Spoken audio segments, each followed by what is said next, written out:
This review is going to be of the Hoka Tracer, and as you can see it weighs in at 8 ounces. This is for size 11. I normally wear a size 10.5, but in the Hoka shoes I wear 11, and the other shoes that we're going to be reviewing or looking at too today are the Altra 2.5, and you can see it weighs in, this is an 11 also, and it weighs in at 8 ounces. These are very light shoes. Also we're going to look at the Torin. This is by Altra, the Torin 2.0, and it's 10 ounces. It's a little heavier. They have another shoe that I tried. It was the Paradigm, and you could see they call it the maximum cushion. And the Paradigm was a maximum cushion, and it was a good shoe. Unfortunately, it looked like we stole it from Ronald McDonald. I mean, they look like clown shoes. This one even looks kind of like a clown shoe, and I'll show you when we look at the actual shoe in the front, just the way it's designed. But yeah, the Paradigm looked like a clown shoe. It was a comfortable shoe. I liked it, but also it was 12 ounces. I mean, it was like having a pound shoe strapped to your foot. It was just too heavy. So the Torin's not bad, 10 ounces for an 11. So it's pretty light, not as light as the Tracer. But out of all the shoes that I've tried for Altra, I like the Torin best. It just fits the best. So I like that the best. The other one, the Instinct 3.5, you can see it's 10 ounces also, so the weight's not bad. But so let's go ahead and oh yeah, the other so the only shoe that I'd really get that I would actually buy and use would be the Torin from Altra 2.0. The other shoe that I will buy, even if I don't like the feel of it, is the Altra. If you go to their website, the shoe hasn't come out yet, but it's called the IQ. See, and it shows your impact. Like it'll show your cadence. It'll show the foot stride length from this foot as you're running, how long your length is, your stride length. It'll show your impact, the impact zone. Are you landing on the front of your feet, or you land on your heels? It'll actually talk to you while you're running, tell you what you're doing wrong. So yeah, here's the cadence, how fast. A lot of people say that the top athletes, their cadence is like 180. That's where people strive to get. That shows to be the most efficient. So anyway, it looks like a cool shoe. Like I said, even if I wasn't going to run in it, you can see the sensors that go inside there. Even if I wasn't going to run in the shoe, it'd be great just for training to see what you're doing right and what you're doing wrong. So yeah, from Altra, this would be the shoe I'd get, the IQ, and then the Torin, if I was going to use those. So let's go in here and actually take a look at the shoes. Here's the shoes that we're looking at. We're going to talk about first. Well, let's look at this one. Here's the Instinct. The reason I really don't like this shoe is you can see it's pretty hard material, midsole. It's pretty hard. It has a lot of rubber. I mean, it's a good shoe. I can't really say too much about it. It's just like an average shoe, I would say. I mean, I'd go to Ross and find a running shoe. I'd probably be just as happy with it. So yeah, that's out. I really like this shoe. It's ultra light. It's the 2.5 by Altra. Here's what I like about it too. Look at that. Oh, nice and cushiony. When you're landing on the hard asphalt, this just takes a lot of the vibration out, or the impact, and absorbs the impact. It really does. And that's what I like about the Hoka Clifton 1, the original one. It was super soft, and there was a lot of material. But unfortunately, this shoe, the reason it's going back to, I originally ordered a 10.5, which fit my foot perfectly. But for some reason, and I only ran one 5K in these shoes, or the 10.5, and my foot would just, I don't know why, it just slides forward like this, and then this big toe hits the top of this right here. And I didn't really notice it when I was running, but I took my shoe off, and this happened on both of my toes. I know this is probably not the best thing to look at, but black toe, and this is going to come off, and then black toe on this one, just for my 5K. So I called up and told them what happened, and they said, well, we'll send you a 11 and let you try that. So I got the 11, but same thing. And I even tried to tighten these up, but my foot still would go forward. It's the oddest thing. I've never had a shoe do that. So unfortunately, I really love these. Would love to love them, but going back. Okay, the Torins. Torin, how do I say this? These are max cushion, lots of cushion, and let's take a look at how they feel. See, cushiony, lots of cushion, lots of toe room. Look at this. I mean, they have the McDonald toe look. Unfortunately, I mean, they're kind of a dorky looking shoe, but a lot of room for your feet to spread out, just like natural running is what they say. And then zero drop, so natural running, just like you're running on.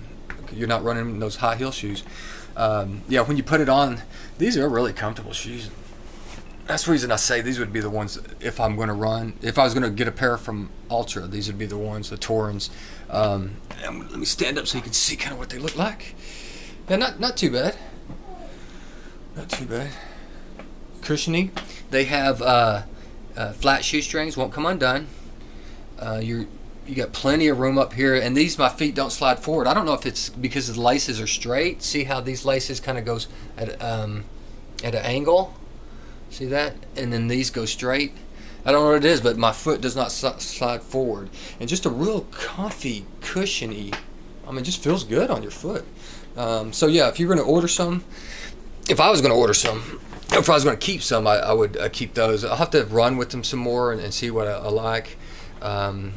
So okay, here's the last pair. This is the Hoka Tracer Ultra Light 2, and the thing, you know, they have the flat shoestrings. They don't come undone.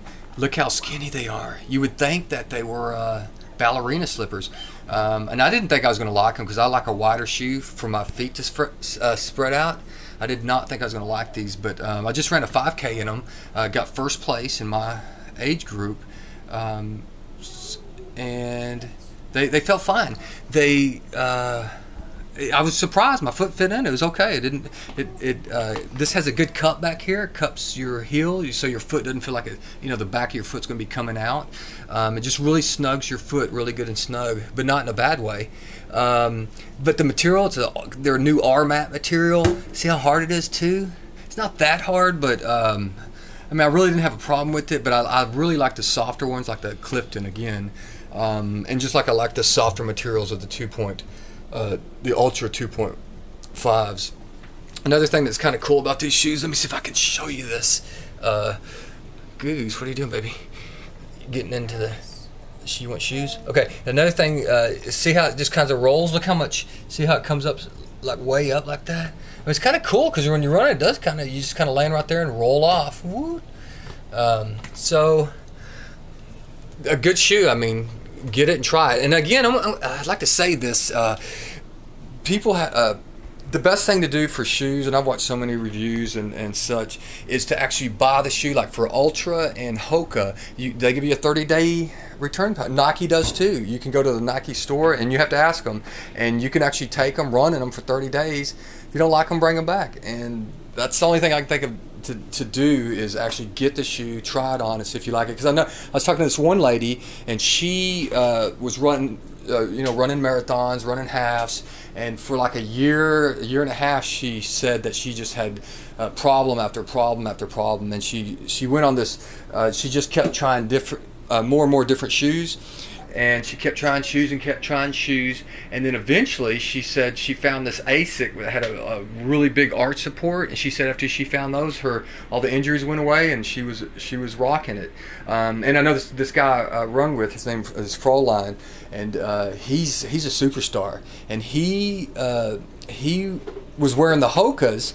And I seen him one day, and he had the Adidas Boost, and those have a real high heel to toe drop. And I asked him, I said, hey, well, what happened? He said, if the shoe's too flat-footed, he said it hurts like around his pelvis. He'll start hurting.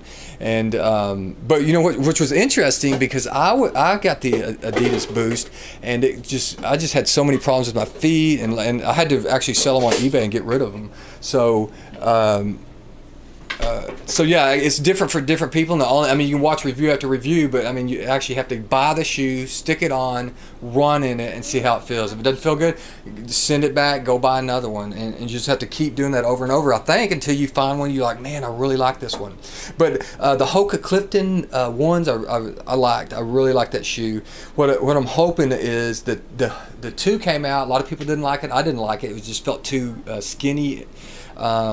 So the Hoka 3 is coming out, which is supposed to have a wider toe box, and so I'm really hoping that's going to be the one.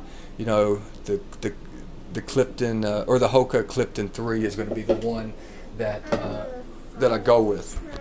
All right, so that's it. If you have any comments or questions, please leave them in the down below, and I'd love to hear what, if any, of your experiences.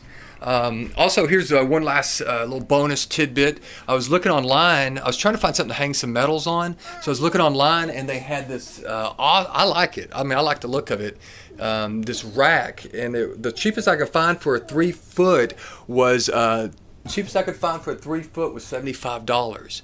So this one. So I was going to buy it. It was 3 foot for about $75 with shipping. I was going to buy it, but then. I thought, well, I haven't done any woodworking for a while, so I'm going to go ahead and maybe just toss one together. So I went to Lowe's, and they had 8 foot board, and I had them cut it in half and then cut off the end, so it was like 3 foot. And then what I did, so that was about $8, and then you could buy these little dowels. They're 3/8 dowels, and I had a 3/8 drill bit, so I just drilled, a bunch of holes and then hammered the dowels in, and then bought a can of spray paint. I think it was $5. So with tax and everything, it was about $20, and it took about 2 hours work. And then just this board just had some 6 screws and just screwed it in. And that was it. It was really easy. What I was thinking about doing is also like most of these metals are finisher metals. Like take the lanyards off, any ones that are placed, like like your first place, second place, or whatever, anything that you actually placed, and then maybe just hang them up here. Take the and just hang them all up there. So about $20 you can have that, or order one. I mean, they're worth the price. You could also, I mean, if you wanted to, you could get 8 foot, because these come in 8 foot, these boards, get 2 8 foots, and man, you could have a long one, and really, you could have a ton of, if you got, I know a lot of people have a lot of metals. So anyway, if you have any questions or comments, please leave them in there, and we'd love to hear from you. All right, have a good day. Bye. Run strong, run proud.